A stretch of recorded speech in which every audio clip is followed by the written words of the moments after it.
Hello students, in our previous video we have learned that the three things are required for the combustion or they are necessary for the combustion. These are a combustible material, material that can burn or catches fire easily is called combustible material. For example, wood, coal, LPG, etc. Another thing is oxygen and third one is ignition temperature. These three things make the fire triangle that is necessary for combustion.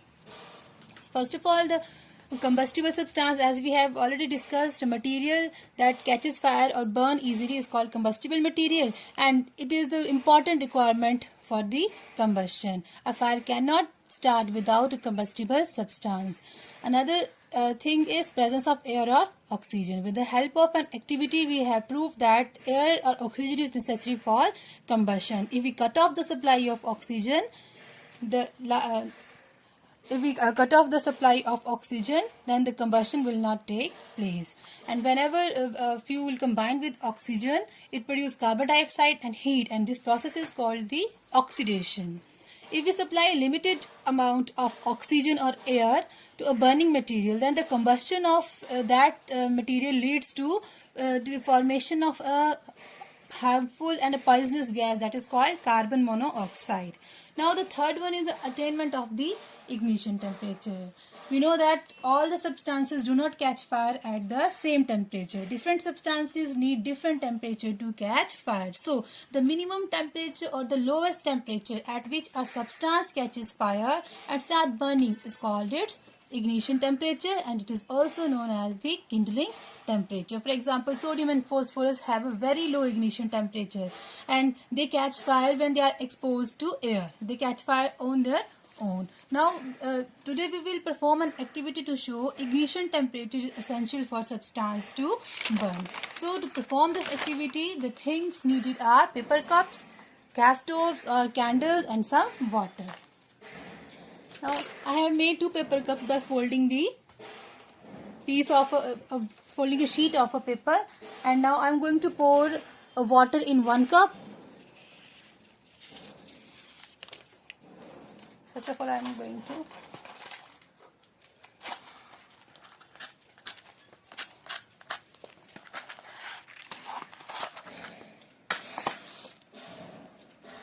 I don't have a gas stove right now, so we will perform this activity with the help of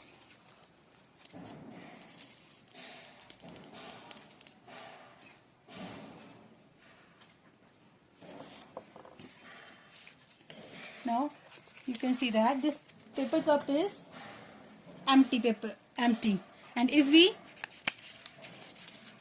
heat this empty paper cup, then what will happen? It catches fire easily.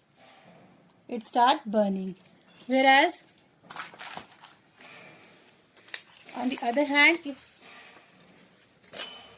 in paper cup B, I am going to pour 50 ml of water in it and going to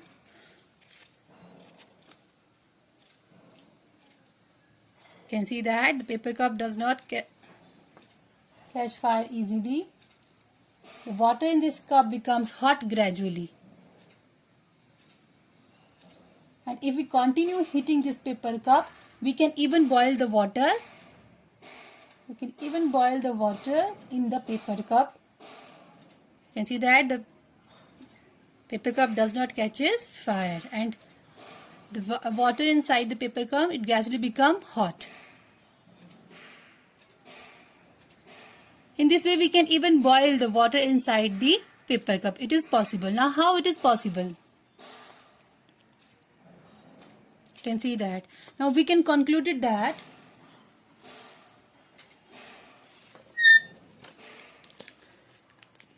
we can explain these as when we heat the empty paper cup over the candle flame. When we heat the paper cup over the, for example, this is the candle and the paper cup was empty. When we heat the empty paper cup, then what will happen? The ignition temperature is reached quickly. Its ignition temperature reached quickly and it catches fire and start burning. Whereas in case of cup B, when we heat the paper cup having water, the heat supplied to the, in case of paper cup that contains water, and we heat this paper cup, then what will happen? the heat supplied to the paper cup is transferred to the water by conduction. We know that conduction is the mode of heat transfer that occurs in solid. And what will happen? So, in the presence of water, the ignition temperature of the paper is not reached. The heat that we are supplied to the paper cup, it is transferred to the water, and it makes the gradually increase the temperature of the water inside the paper cup. Hence, it does not burn. So, this shows that ignition temperature is essential for substance to burn. Now, there are many examples that realize that a substance must be heated up to its ignition temperature and for it to undergo combustion. So that we have generally seen that a piece of paper cup, in the activity that we have performed, the piece of paper cup does not catch fire on its own at room temperature, because its ignition temperature is much higher than room temperature. And when we supply matchstick to a paper, it starts burning, because heat produced by matchstick heat the piece of paper to its ignition temperature and makes it burn. Similarly, we have generally seen that matchstick is a most common tool used to produce fire, and it is used in almost every home. Have you ever think why it cannot produce fire on its own? Now we will discuss it. You have most of you have seen your mother or father burning a matchstick by rubbing it on the side of a matchbox. This is the matchbox, and these are the matchstick. This is the matchstick, and when we rub the head of the matchstick over its side, then what will happen? It catches fire easily. Why does it happen? Why it not catches fire on its own at room temperature? This is because the ignition temperature of the matchstick is much higher than the room temperature. Remember, its ignition temperature is much higher than the room temperature. And the head of matchstick, this is the head of the matchstick that contains a mixture of chemicals. Head of the matchstick contains a mixture of antimony trisulfide and potassium chlorate.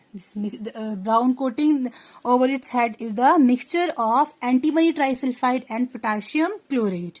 And the rubbing surface, this is the rubbing surface of the matchstick, and it contains powdered glass. It contains powdered glass and a very little red phosphorus. When the stick is rubbed, when we rub the stick, then what will happen? When we rub the stick against the surface, some of the red phosphorus get converted into white phosphorus. Red phosphorus get converted into white phosphorus, which react potassium chlorate to produce enough heat to ignite antimony trisulfide, and in this way the matchstick start burning when it attains its ignition temperature. Now you have seen that the process of burning of a matchstick is not easy as it is seen. So another example is the flame of burning candle. For example, this is the burning candle. This is the burning candle. And what will happen when we blow over it? When we blow over it, then what will happen? It strongly blows off. It goes off. Why? It is because the air current lowers the temperature. We know that the air over the candle flame is get heat up and it rises. And the air that we blow is cool air, and it creates a convection current. The air current lowers the temperature of the burning wax vapor below their ignition point or ignition temperature, and the CO2 is CO2 in our breath. You know that we breathe out the carbon dioxide gas. It acts as a fire extinguisher. Thus the flame goes off. Similarly, there are many examples related to this. And what are fire extinguishers? I have used the term fire extinguishers. The substances which are used to extinguish fire are known as the fire extinguisher, and these are carbon dioxide is also used as a fire extinguisher. We will discuss about this in our next videos. So there is home assignment for you. At which temperature a substance catches fire and start burning? Do all the substances catch fire at the same temperature? And how does matchstick burn? And can we boil water in a paper cup? Explain. Watch the video and frame the answers. Thank you.